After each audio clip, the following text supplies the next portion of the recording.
हे दोस्तों नमस्कार, स्वागत है हमारे चैनल IM247 में। तो जी हाँ, हमने कहा आदाब और नमस्ते भी। तो चलिए जान लेते हैं आज की हम इस वीडियो में भारत के इतिहास के 10 सबसे महान राजाओं के बारे में। जी हाँ, 10 महान शासक भारत के कौन थे, आज की हम इस वीडियो में जानेंगे। तो भाई लोग, हमारे देश में बहुत से महान राजा हुए हैं जिन्होंने भारत में के विकास में महत्वपूर्ण भूमिका भी निभाई है। हाँ, राजा है और महत्वपूर्ण भूमिका भी निभाई है भारत को विकास होने में काफी ज्यादा। दोस्तों, इन महान शासकों का इतिहास ईसा पूर्व युग से होकर आधुनिक युग तक भारत तक आता है। दोस्तों, इन राजाओं को न सिर्फ भारत में बल्कि दूसरे देशों में भी इनकी वीरता का कौशल के लिए जाना जाता था। दोस्तों, कोई दुश्मन को मत देने वाला महायोद्धा था तो कोई वह कुशल शासक जिसको राजा देश की आर्थिक उन्नति की अलग अलग काल में अलग अलग राजाओं और उनके वंशजों पर भारत पर राज पर रहा है। दोस्तों, साबेन और युग राष्ट्र निर्माण के लिए भी काम किया है।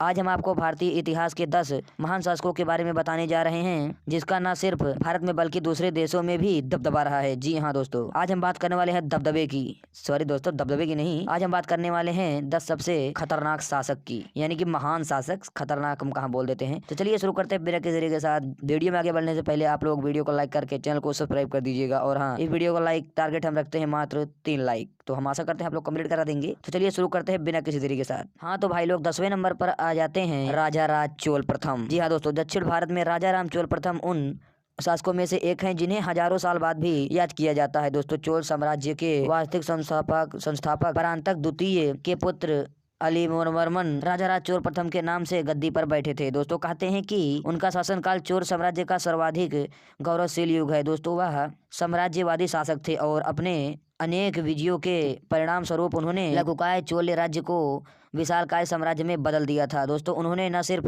अपने साम्राज्य को बढ़ाया था बल्कि उनके शासक काल में बहुत से मंदिरों का भी निर्माण हुआ था। तो अब आइए बढ़ते हैं 9वें नंबर की तरफ कि आखिर 9वें नंबर पर सबसे खतरनाक राजा कौन था। तो चलिए जान लेते हैं 9वें नंबर। हाँ तो भाई लोग, 9वें नंबर पर आ जाते हैं राजा समुद्रगुप्त।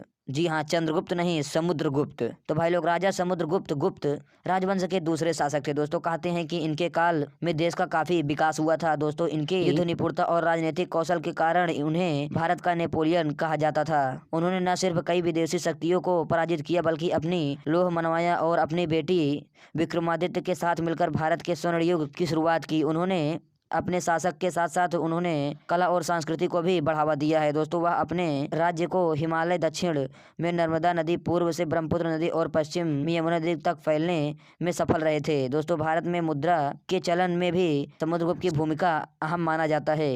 और दोस्तों, इसी लिस्ट में 8वें नंबर पर आ जाते हैं राजा कृष्णदेव राय। जी हाँ दोस्तों, राजा कृष्णदेव राय 8वें नंबर पर आते हैं। दोस्तों, दक्षिण में महान राजा कृष्णदेव राव विजयनगर के शासक थे। दोस्तों, कृष्णदेव राय तुलु वंश के तीसरे शासक थे। कहते हैं कि राजा कृष्णदेव राय कूटनीति में माहिर थे। और दोस्तों, कृष्णदेव राय के दरबार में तेलुगु साहित्य के 8 सर्वश्रेष्ठ कवि हुआ करते थे जिन्हें अष्टदिग्गज कहा जाता था। दोस्तों, यह अष्टदिग्गज मंत्री परिषद में शामिल थे और समाज कल्याण के कामों पर नजर रखते थे। दोस्तों, उन्हें आंध्र भोज भी कहते हैं कि उनके शासन जिस भी वह फैला वहां पर आक्रांताओं द्वारा तोड़े गए मंदिरों का निर्माण उन्होंने करवाया और उन्होंने विजयनगर में भव्य राम मंदिर और 1000 खंभों वाले मंदिरों का निर्माण करवाया था। तो आइए बढ़ते हैं 7वें नंबर की तरफ बिना किसी देरी के साथ। और भाई लोग, इसी के साथ 7वें नंबर पर आ जाते हैं महाराजा रंजीत सिंह। दोस्तों, शेर ए पंजाब के नाम से विख्यात महाराजा रंजीत सिंह को सिख साम्राज्य के संस्थापक माना जाता है। दोस्तों, बताया जाता है कि उन्होंने 19वीं सदी से सिख शासन की शुरुआत की थी और बचपन में चेचक की बीमारी के में अपने एक आंख गंवाने वाले रंजीत सिंह एक कुशल शासक थे। उन्होंने 10 साल की उम्र में ही योद्धा लड़ने शुरू कर दिए थे ताकि अपनी सीमाओं को सुरक्षित रख सकें। और दोस्तों, उन्होंने अपनी सेना को लड़ाई की खास तकनीकें से मार्शल आर्ट्स सिखवाई और सिख खलासा सेना तैयार की। दोस्तों, कहा जाता है कि सिंहासन पर बैठने के बाद भी उन्होंने अभी राज मुकुट नहीं पहना, यानी कि कभी इन्होंने राज मुकुट सिंहासन पर बैठने के बाद भी इन्होंने नहीं पहना। दोस्तों, इसी लिस्ट में 6वें नंबर पर आ जाते हैं सम्राट पृथ्वीराज चौहान। दोस्तों, पृथ्वीराज चौहान को भारत का अंतिम हिंदू सम्राट माना जाता है। दोस्तों, उन्हें राय पिथौरा के नाम से भी जाना जाता है। दोस्तों, अजमेर के साथ साथ दिल्ली के साम्राज्य पर भी राज करने वाले पृथ्वीराज चौहान अपनी युद्ध कुशलता के लिए जाने जाते हैं। दोस्तों, अजमेर का शासन उन्हें अपने पिता सोमेश्वर चौहान की मृत्यु के बाद मिला, लेकिन दिल्ली का उत्तराधिकारी उन्हें उनके नाना और उस समय दिल्ली के शासक अनंगपाल ने घोषित किया। और दोस्तों, पृथ्वीराज की जीवनी को उनके दोस्तों और राज्य के महान कवि चंदर बरदाई ने पृथ्वीराज रासो को वर्णित किया है। दोस्तों 5वें नंबर पर आ जाते हैं मुगल बादशाह अकबर। जी हाँ दोस्तों बादशाह अकबर मुगल वंश के तीसरे शासक थे, जिन्होंने अपने पीहू हुमायूं के देहांत के बाद